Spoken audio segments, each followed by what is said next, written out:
Hello friends, engineers study में आपका स्वागत है।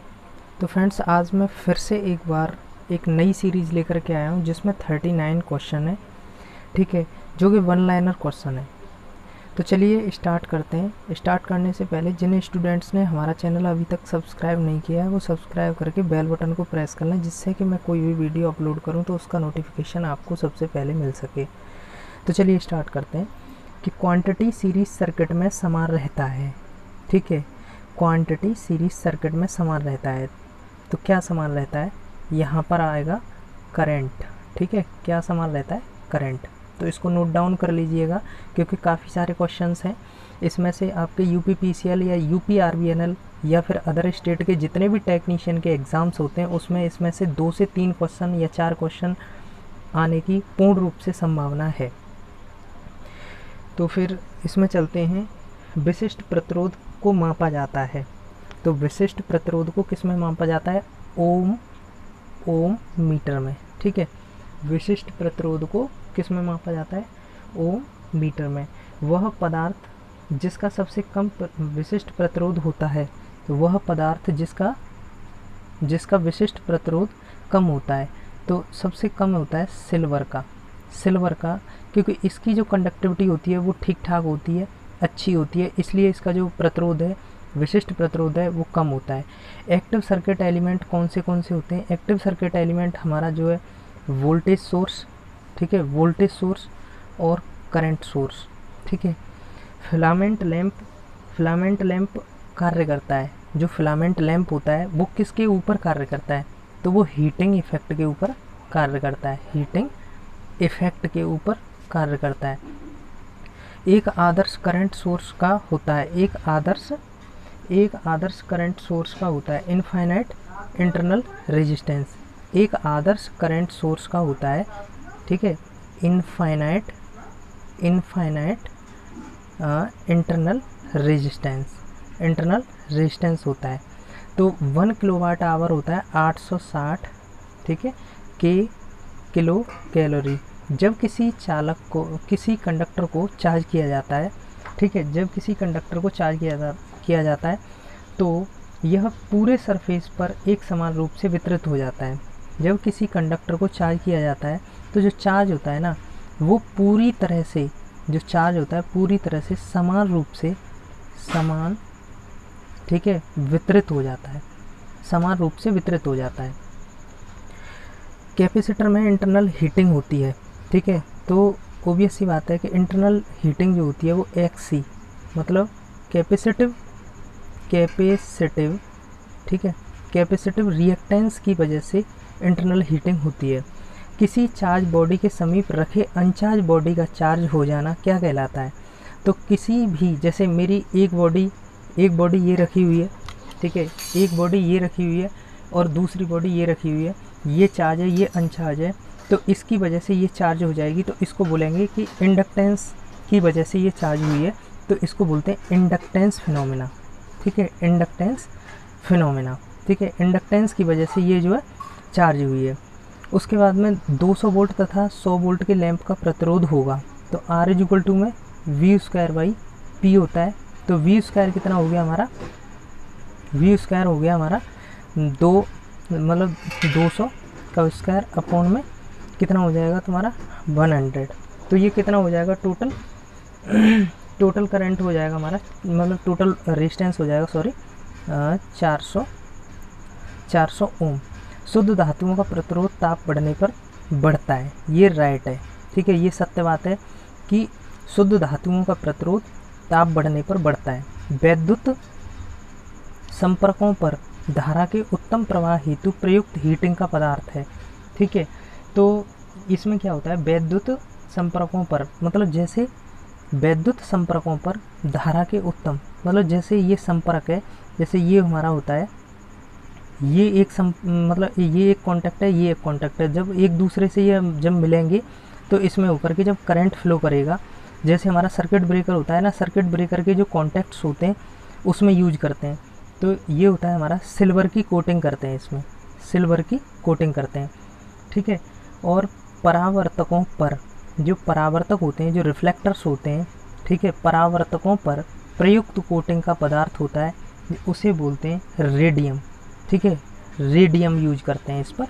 स्वचालित मोटर गाड़ियों में प्रयुक्त बैटरी की वोल्टता होती है, मतलब स्वचालित मोटर गाड़ियों में, ठीक है, जो सेल्फ स्टार्ट मोटर साइकिल या फिर जो भी कार या जो भी ट्रक बस वगैरह जो भी होती हैं, ठीक है, उनके अंदर जो बैटरी रखी जाती है तो उसका जो होता है वो 12 वोल्ट की बैटरी रखते हैं इसके अंदर। ठीक है, किसी तार का मानक प्रतिरोध के रूप में लेने हेतु आवश्यक है। तो इसमें देखेंगे हम प्रतिरोध का मतलब तार का ठीक है, प्रतिरोध, ठीक है, प्रतिरोध, टेम्परेचर कोफिशिएंट देखेंगे इसमें। ठीक है, कोफिशिएंट देखेंगे। आर के प्रतिरोध के एक तार को n बराबर भागों में बांटा गया तथा इन भागों को समांतर क्रम में जोड़ा गया। यदि समांतर क्रम में कुल प्रतिरोध R हो तो R अपॉन R डैश, मतलब R ये तो हो गया ओल्ड और ये हो गया न्यू। ठीक है, तो ये क्या होगा, इसका मान क्या होगा, तो ओबियस सी बात है, इसका मैं फॉर्मूला में डिस्क्राइब करूँगा, लेकिन मैंने ये निकाला है तो n² होगा। कंडक्टर में करंट का बहाव होता है, कंडक्टर में करंट का बहाव होता है तो ओबियस सी बात है इलेक्ट्रॉन की वजह से। स्थिर वोल्टता स्रोत की मुख्य विशेषता है। ठीक है, स्थिर वोल्टता स्रोत की मुख्य विशेषता है। निम्न आंतरिक प्रतिरोध, मतलब स्थिर वोल्टता इसकी जो है क्या होगी, जो निम्न या फिर निम्न आंतरिक प्रतिरोध। ठीक है, निम्न आंतरिक प्रतिरोध मतलब जो प्रतिरोध होगा वो बहुत लो होता है, ये 0 भी मान लेते हैं इसको। एक पूर्ण चालक होता है, एक पूर्ण चालक प्रतिरोध इसका 0 होना चाहिए। ठीक है, प्रतिरोध 0 होगा, वही एक पूर्ण चालक होगा। ओम का नियम संबंध देता है या संबंध दर्शाता है। ठीक है, चालक में प्रवाहित धारा, ठीक है, जो हमारा चालक है, जो हमारा कंडक्टर है, इसमें जो आई फ्लो करता है, ठीक है, चालक में प्रवाहित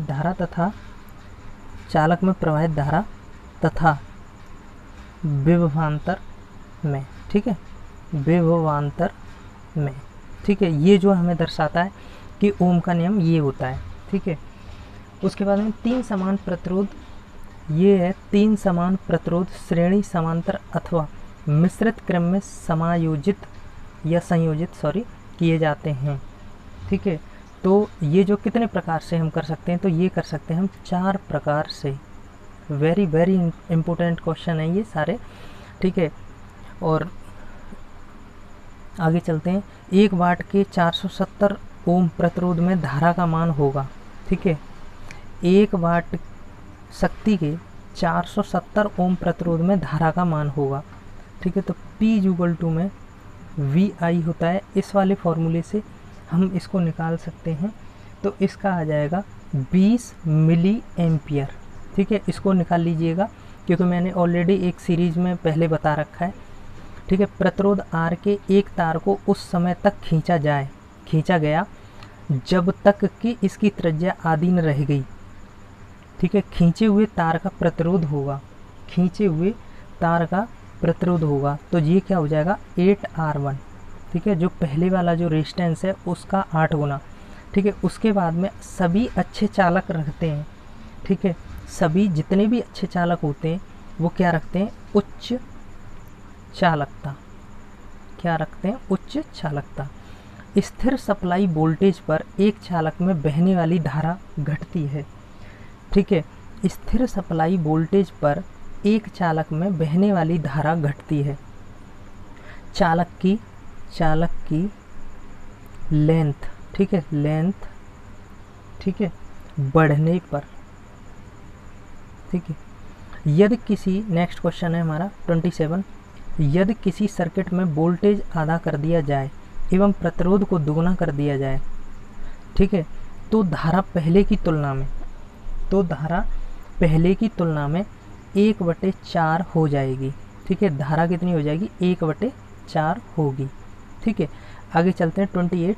यदि किसी कंडक्टर में I एम्पियर का करंट 30 सेकंड तक बहता है, यदि चालक का प्रतिरोध R ओम वो तो उत्पन्न हीट क्या होगी, तो H बराबर में होता है आई स्क्वायर आर टी। ठीक है, ये मोस्ट इम्पोर्टेंट फॉर्मूला है, इसको लर्न कर लीजिएगा और नोट डाउन कर लीजिए। किसी कंडक्टर में करंट फ्लो होने के कारण, ठीक है, किसी कंडक्टर में करंट फ्लो होने के कारण उत्पन्न ऊष्मा के नियम हैं। ठीक है, किसी कंडक्टर में करंट फ्लो होने के कारण उत्पन्न ऊष्मा, ठीक है, कारण उत्पन्न ऊष्मा के, तो इसका जो नियम है वो है जूल का नियम, जूल का नियम। ठीक है, वाट के बराबर नहीं है। ठीक है, तो एक होता है हमारा वाट के बराबर नहीं है, तो एम्पियर पर वोल्ट, ये वाट के बराबर नहीं होता। इलेक्ट्रॉन पर चार्ज होता है माइनस का 1.602 इंटू में 10⁻⁻19 कूलम। ठीक है, कूलम चार्ज होता है। दक्षता एफिशिएंसी बराबर होता है output upon input. Electric heater का एलिमेंट किसका बना होता है, ये तो सभी को पता है कि नाइक्रोम का बना होता है। इलेक्ट्रिक हीटर का जो एलिमेंट होता है वो नाइक्रोम का बना होता है। एक रूम हीटर के साथ एक 100 वाट का बल्ब जुड़ा है। ठीक है, ये 100 वाट का बल्ब जुड़ा है। यदि इसे हटाकर 40 वाट का बल्ब हीटर के साथ सीरीज में लगा दिया जाए तो हीटर का आउटपुट ओबियस सी बात है कि कम होगा। क्यों? क्योंकि इसका जो रेजिस्टेंस है वो बढ़ जाएगा, और जब रेजिस्टेंस सीरीज में लगेगा तो करंट कम जाएगा, और जब करंट कम जाएगा तो उसका जो आउटपुट होगा वो कम होगा। ठीक है, यदि किसी इलेक्ट्रिक आयरन को दिया गया वोल्टेज आधा कर दिया जाए, यदि किसी इलेक्ट्रिक आयरन को दिया गया वोल्टेज आधा कर दिया जाए तो आयरन का ऊर्जा खपत होगी। ठीक है, मतलब जो ऊर्जा की खपत होगी तो वो होगी 1/4। ठीक है, 1/4 एनर्जी जो है इसकी कंज्यूम होगी। अधिकतम ऊष्मा के लिए हीटिंग कॉइल को जोड़ना चाहिए। तो ये तो सभी को पता है कि समांतर में जब हम हीटिंग कॉइल को जोड़ेंगे तो अधिकतम हमारा अधिक हीट मिलेगी। ठीक है, अधिक हीट मिलेगी। तो फिर हमारा है 1 कूलम चार्ज बराबर में होता है 6.25 इंटू में 10⁻12। ठीक है, इलेक्ट्रॉन चार्ज के बराबर होता है, 1 कूलम। ओम का नियम, ठीक है, ओम का नियम का वक्र कैसा होता है, तो ये होता है रेखीय वक्र होता है। ये कैसा वक्र होता है? रेखीय वक्र होता है। उसके बाद एक समान वोल्टेज के लिए 25 वाट एवं 100 वाट, ये 25 वाट अलग है, ये 100 वाट अलग है, कि बल्ब का प्रतिरोध अनुपात में होगा। ठीक है, तो P = में होता है हमारा V²/R। तो R इधर ले जाएंगे तो हम R = में करेंगे V²/P। तो V² की जगह पे सिंपल हम सेम वोल्टेज से, तो कोई दिक्कत नहीं है, तो P1 इसको मान लेंगे, तो V²/P2 ये सेम। ठीक है, V²/R2 P2 सॉरी। ठीक है, इन दोनों को करेंगे, इन दोनों को काट लेंगे, ये P2 आ जाएगा इधर और P1 पहुंच जाएगा इधर, और इससे निकाल लेंगे तो हमारा जो रेजिस्टेंस का जो वैल्यू आएगी वो आएगी 4:1। ठीक है, ये हमारा यहाँ पर फिनिश होती है ये सीरीज। तो जिन स्टूडेंट्स ने अभी तक लाइक और सब्सक्राइब नहीं किया है तो वो लाइक और सब्सक्राइब कर लें। ठीक है, जिससे कि मैं कोई भी वीडियो अपलोड करूं तो उसका नोटिफिकेशन आपको सबसे पहले मिल सके। Thank you for watching this video. और इसको स्क्रीनशॉट ले करके अच्छी तरह से नोट डाउन कर लें और आगे वाली सीरीज़ का मेरी का इंतज़ार करें। Thank you.